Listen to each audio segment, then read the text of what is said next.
In 2019, you would not have conceived that the world could change so dramatically in just 4 short years.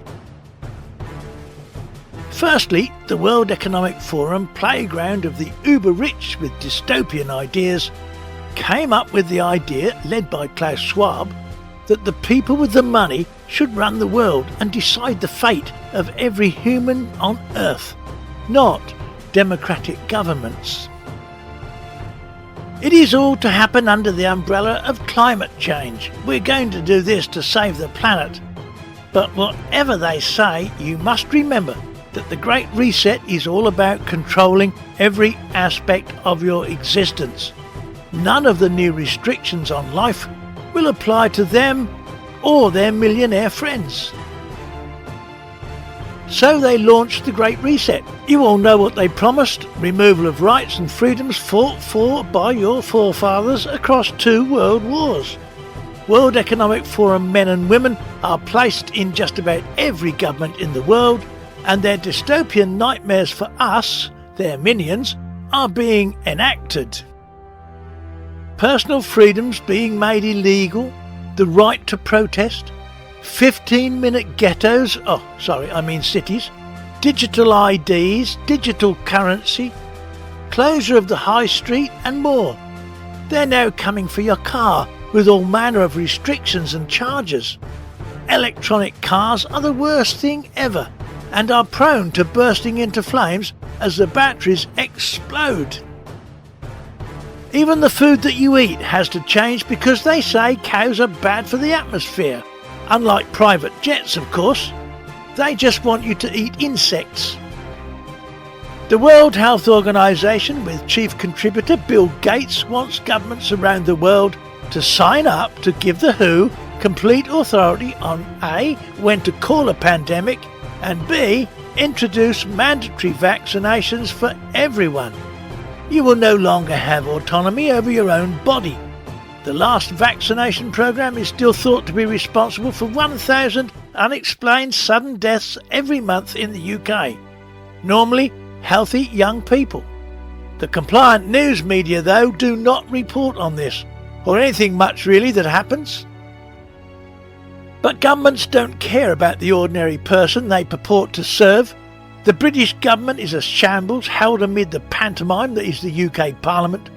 Prime ministers getting rich while they're still in power. The tentacles of the World Economic Forum are firmly wrapped around every government. The food we eat has never been so full of chemicals, so deliberately toxic. The so-called war on sugar meant that most soft drinks now contain aspartame or one of its derivatives, which is proven to be extremely harmful to health. The birds won't even eat the white bread now. God knows what's in it, and our atmosphere is so toxic that bird numbers are crashing. The vapour trails behind high-flying airliners always used to disappear after a few seconds, but they don't today. They hang about for a long, long time, and it is said that toxic heavy metals are being dumped into the atmosphere. Who knows? Now, because war is so good for the filthy rich arms dealers and manufacturers, war is being planned on a huge scale. They're all part of it. They're even talking about World War III.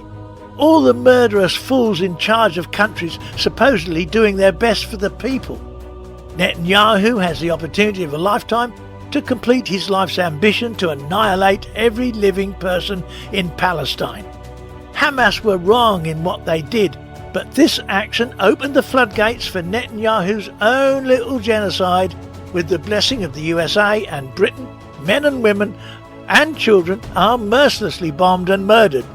It is against international law to do that, but who cares? Certainly not the warmongers getting rich on the back of Netanyahu's own Holocaust. God's chosen people. If this is so, then their God is a psychopath. But what I don't understand is this.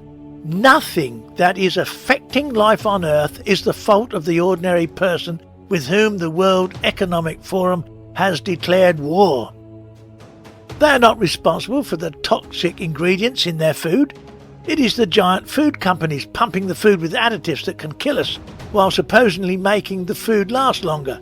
Personally, I don't want a sponge cake that's going to last 18 months.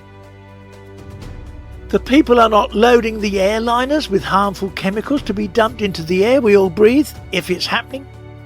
They are not the arms manufacturers and dealers selling bloodshed across the world, murder for profit. They are not the ones who have removed from the face of the earth 70% of the insects. When was the last time you spent a summer car journey cleaning the bugs off your windscreen? You don't now because they're not there anymore. Chemical spraying of crops, removal of hedgerows in favour of even bigger fields has severely affected the ecosystem. They are not the ones polluting the rivers and oceans of the world, it's the giant industries, and stopping pollution would cost them money, so rivers and seas get more polluted every day. They're not the ones who are sabre-rattling about World War III when they should be desperately trying to broker peace. World leaders should hang their heads in collective shame. No one on earth should support going to war. It's futile, and the innocent women and children are usually caught in the crossfire, or as is the case now, targeted. But that is known as collateral damage. It makes it sound such a minor thing. The United Nations now is a spent force.